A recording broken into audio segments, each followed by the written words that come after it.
अपने क्षेत्र की खबर जानने के लिए हमारे YouTube चैनल गांव तक को सब्सक्राइब करें और ताज़ा अपडेट पाने के लिए बेल आइकन बटन को दबाइए।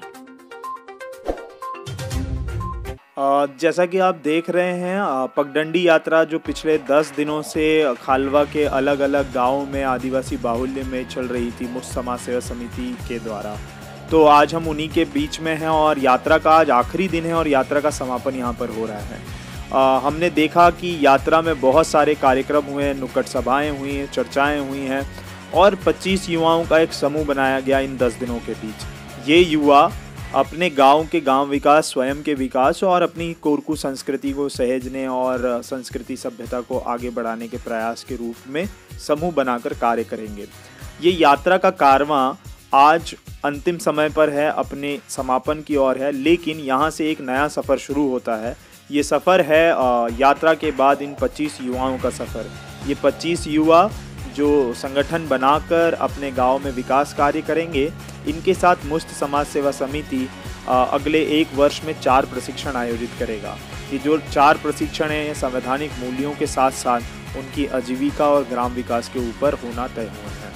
साथ ही युवाओं ने अपने कार्यक्रम का, अपनी परियोजना का जो वो एक एक्शन करना चाहते हैं समुदाय में, एक्शन प्रोजेक्ट बनाकर उसका भी प्रेजेंटेशन, जैसा कि आप फोटोज़ में देख रहे होंगे, उन्होंने दिया है। साथ एक अच्छी बात ये रही कि समापन में संस्थान की सह संस्थापक सुश्री प्रमिला चौहान भी मौजूद रही और यात्रा में भी 10 दिन तक इन्होंने यात्रा में भाग लिया है। 18 युवाओं का कारवां जो कि मुस्त समाज सेवा समिति के द्वारा आयोजित पगडंडी यात्रा में शामिल हुआ और 20 गांवों का सफ़र इन्होंने किया है।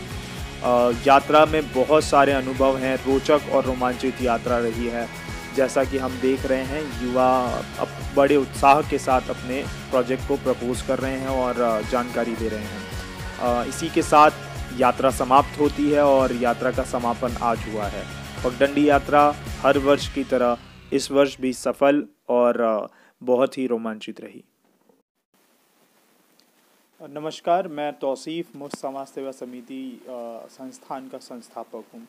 पगडंडी यात्रा के बारे में जैसा कि पिछले वीडियोस में आपने देखा होगा, हमारी समाचार में आपने देखा होगा, पगडंडी अब अपने समापन की ओर आ चुकी है और इस यात्रा का सबसे तथ्यात्मक स्वरूप ये रहा कि यात्रा में मुख्य रूप से हमने समुदाय में युवाओं के संगठन बनाए हैं और ये युवाओं के समूह अपने समुदाय विकास के लिए कार्य करेंगे। साथ ही प्रक्रिया यह भी रही कि इसमें बहुत सारी नुक्कड़ सभाएं हुई हैं और नुक्कड़ नाटक भी हुए हैं।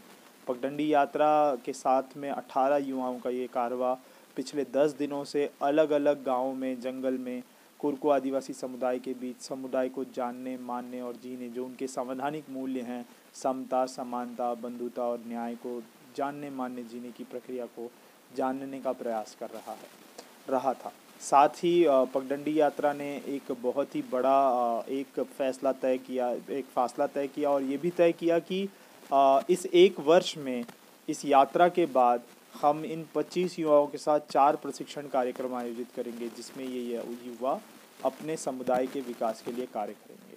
और आज पगडंडी यात्रा का समापन है और हम सभी को बहुत बहुत शुभकामनाएं देते हैं और यात्री जो रहे उनका भी बहुत बहुत धन्यवाद और आभार।